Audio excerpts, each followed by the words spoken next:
Naam, habari ndugu mkulima. Leo nipo kwa ajili yako wewe mkulima wa nyanya. Karibu katika chaneli yetu ya Top Growers, ujifunze mengi. Kama huja subscribe basi subscribe ili uweze kupata taarifa kwa mapema na kuweza kupata elimu kupitia chaneli hii. Leo nipo kwenye zao la nyanya na leo nitakueleza magonjwa maarufu sana kwenye zao hili la nyanya ambayo wewe kama mkulima wa nyanya lazima utakutana nayo kama unataka kwenda kulima nyanya, na magonjwa haya wakulima wengi nadhani wanakutana nayo sana. Nitakueleza na namna gani unaweza ukayadhibiti pia. Kwanza kabisa unachotakiwa kufahamu ni kwamba nyanya inaathiriwa na magonjwa ya fungus sana sana, lakini pia inaathiriwa pia na magonjwa ya bakteria, lakini pia magonjwa ya virusi magonjwa haya yapo katika mgawanyiko huo. Sasa nikianza na ugonjwa wa katakiuno huu ni ugonjwa ambao kwa kitaalamu tunaoita dumping nose, lakini ni maarufu kwa jina la Kiswahili kama katakiuno. Ugonjwa huu huwa unaathiri miche ikiwa michanga na unaanza hasa miche ikiwa kitaluni, huwa unaipata miche ikiwa kitaluni huwa inapata ugonjwa huu kama haitatunzwa vizuri, lakini vile vile miche itapopandwa shambani unaweza ukakutana nayo pale ikiwa bado michanga. Huu ugonjwa ni wa fungus, husababishwa na fungus, na fungus hao hulipuka pale panapokuwepo na unyeshaji uliozidi. Unaponyeshea kwa kuzidi kiwango, maana yake ugonjwa huu lazima ukutane nao. Sasa ni namna gani unaweza ukapambana na ugonjwa huu au kuepukana na ugonjwa huu wa fungus wa katakiuno? Ni kunyeshea katika kiwango kizuri, na kama haufahamu namna gani unaweza ukanyeshea, basi unatakiwa kuwasiliana na mtaalamu aliye karibu na wewe. Sasa ukifanya hivyo lazima ugonjwa huu uepukane nao, lakini pia kitu kingine unachoweza kufanya, unatakiwa kuhakikisha eneo lako kabla ya kupanda, kwa mfano kwenye mashimo, unaweza ukatanguliza sumu hizi za fungus, unapulizia shimo hadi shimo, unakuwa umeandaa kinga dhidi ya ugonjwa huu kwenye miche yako. Lakini vile vile unaweza ukauepuka ugonjwa huu kwa kufanya kilimo cha kile tunaita kulima mazao mbalimbali tunaita kwa lugha ya kitaalamu crop rotation, kubadili mazao. Unalima msimu huu nyanya, msimu mwingine unalima mazao mengine, lakini yasiwe jamii ya nyanya. Unayotakiwa kulima ni pamoja na maharage au mahindi na mazao mengine tofauti na jamii ya nyanya. Ugonjwa wa pili ambao naenda kukwambia ni haya magonjwa ya fangasi ambayo ni maarufu kama bakajani wahi na bakajani chelewa. Kwa lugha ya kitaalamu tunaita kama early blight na late blight. Bakajani wahi na bakajani chelewa ni magonjwa ambayo huwa yanatokana na fungus, huwa yanasababishwa na fungus. Nayo ni hivyo hivyo, huwa yanatokea pale eneo lako au shamba lako unaponyeshea kwa kuzidi au mvua zinapofululiza na bila kufanya utaratibu wa kuhudumia shamba lako vizuri, lazima ukutane na ugonjwa huu. Vile vile unapopanda miche kwa kukaribiana, maana yake ugonjwa huu lazima ukutane nao, kwa sababu unyevunyevu unakuwa wa kutosha mwingi, na ndipo fangasi hao wanaweza kulipuka.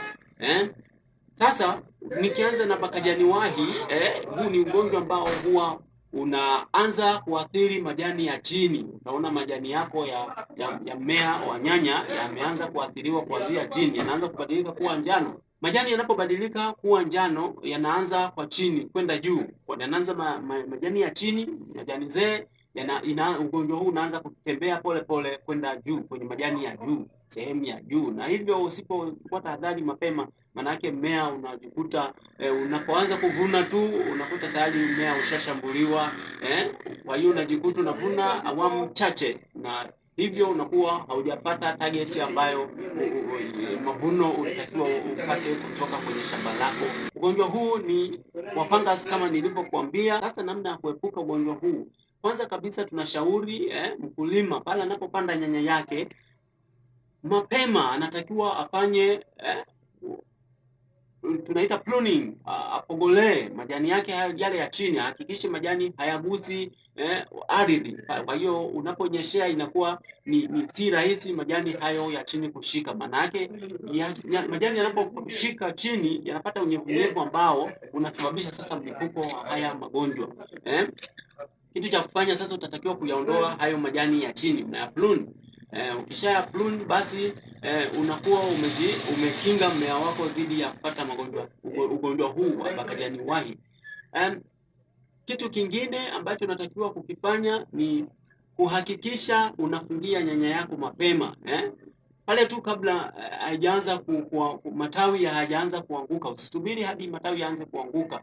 Unatakiwa prune, unatakiwa ufungie nyanya yako mapema unapofungia basi unakuwa umeiepusha kupata ugonjwa huu wa bakajani wahi. Lakini njia nyingine ambayo unatakiwa kufanya ni kuhakikisha unapulizia sumu za fungus dawa za fungus hizi zile za kukinga na kutibu. Utahitaji kutumia sumu za fungus ambazo zinakinga na kutibu pia kwa mapema kabla ugonjwa haujalipuka. Ukifanya hivyo basi utajikuta umetibu tatizo. Lakini hakikisha sumu hizo unakuwa unabadilisha, usitumie sumu ya aina moja. Ugonjwa huu ni hatari sana. Ugonjwa mwingine ambao nilikwambia ni ugonjwa huu wa bakajani chelewa. Bakajani chelewa huwa yenyewe inatokea kwenye mmea sehemu yoyote. Inaweza ikatokea kwenye jani lolote, haianzi chini wala juu, yenyewe popote inaweza ikatokea ikaonekana. Na dalili ya kwanza inayoweza kuonekana ni kwenye majani. Unaweza ukaitambua jani linakuwa na kovu linakuwa kama lina kovu kama unavyoona kwenye video hii. Utofauti wake ndio kama hivi. Hii ni bakajani chelewa, lakini hii ni bakajani wahi. Sasa bakajani chelewa yenyewe ni hatari sana kuliko hata bakajani chelewa. Inapotokea maana yake mkulima una hatari ya kupoteza mavuno. Kwa hiyo unatakiwa kufanya tiba au kinga mapema sana. Sasa kitu ambacho kinasababisha kama nilivyokuambia ni kile kama kinachosababisha kwenye bakajani chelewa. Unachotakiwa kufanya ni kufanya njia zile kama za bakajani chelewa ili kutibu tatizo hili. Ugonjwa mwingine ambao ni maarufu sana kwa zao la nyanya ni huu ugonjwa wa mnyauko. Sasa kwenye ugonjwa wa mnyauko yapo ya aina mbili. Kuna ugonjwa wa mnyauko bakteria, lakini kuna ugonjwa pia wa mnyauko fuzari. Ugonjwa wa mnyauko fuzari wenyewe huwa unatokea dalili yake utaona upande mmoja, unaweza kutokea upande mmoja unaanza kuwa njano, unaanza kuona mmea wako umeanza kubadilika njano upande mmoja. Unaweza kuwa upande mmoja wa jani au upande mmoja wa mmea unaanza kubadilika kuwa njano na baadaye unanyauka. Ikishanyauka mara nyingi majani huwa yanabaki kwenye mti, huwa hayaanguki. Mara nyingi huwa hayaanguki majani. Sasa ugonjwa huu pia ni fungus, ni jamii ya fungus ambao sasa huwa unatokana na udongo. Udongo ndio chanzo. Ugonjwa huu vimelea hawa wanaweza kukaa kwenye udongo kwa muda mrefu sana. Kwa hiyo unachotakiwa kukifanya sasa, sababu ni ugonjwa ambao unasababishwa na udongo, basi unachotakiwa kufanya ni kuhakikisha unatumia mbegu bora. Mbegu bora hakikisha unatumia. Wanapokuja wauza pembejeo wanapokushauri au makampuni ya mbegu wanapokuja kuwasambazia mbegu, hakikisha unawasikiliza. Lakini kabla hujanunua unaweza utafanya utafiti wa mbegu hiyo ili ujiridhishe kabla ya kuinunua. Ukishajiridhisha basi unaweza ukainunua, na hivyo utakuwa umeepukana na ugonjwa huu. Lakini njia nyingine ambayo unaweza kuepukana nayo ni kuhakikisha unabadilisha mazao. Unalima nyanya lakini awamu inayokuja usirudie jamii ya nyanya. Kwa mfano usije ukairudia tena kwenye eneo ambalo unalima nyanya. Unachotakiwa kulima, utalima mahindi au maharage au jamii nyingine tofauti na nyanya. Hivyo utakuwa umeepukana na ugonjwa huu. Lakini pia unaweza trench kwa maana ya kwamba unaweza ukapiga sumu kwenye shimo hapo kwenye mmea chini kwenye ardhi kwenye mizizi ili angalau kusaidia katika kuupa mmea afya. Lakini hii haisaidii sana kama ugonjwa upo wa kasi wa kiwango cha juu. Kama ugonjwa ni mkali, hii huwa haisaidii sana. Ugonjwa mwingine wa mnyauko huwa ni mnyauko bakteria. Mnyauko bakteria wenyewe sasa unakuta mmea wako wa nyanya unakauka bila sababu, unakuta ni unakauka tu ukiwa bado wa kijani. Yaani ni kama vile mtu ameung'oa lakini akaupanda pia. Unakuta umekauka bado ukiwa wa kijani.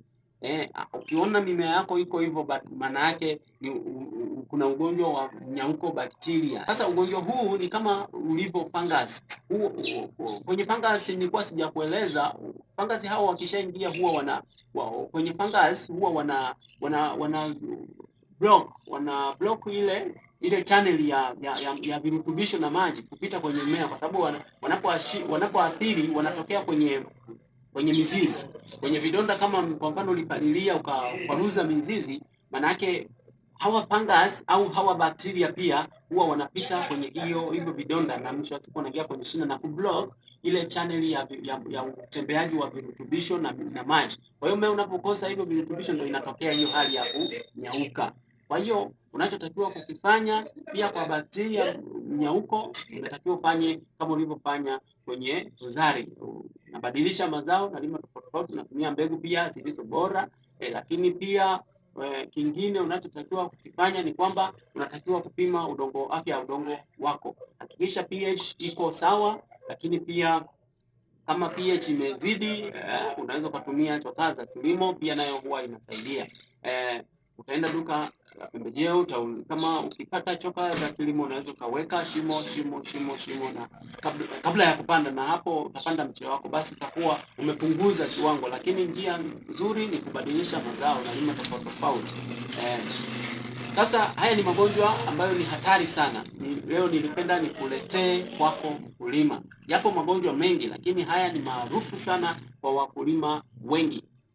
Endelea kunifuatilia, nitakuletea video nyingine ambayo inazungumzia sumu ambazo zinafaa kwa ajili ya kuzuia magonjwa haya. Nitakuchambulia kwa kina zaidi. Asante. Subscribe kwenye akaunti hii ili uendelee kujifunza zaidi.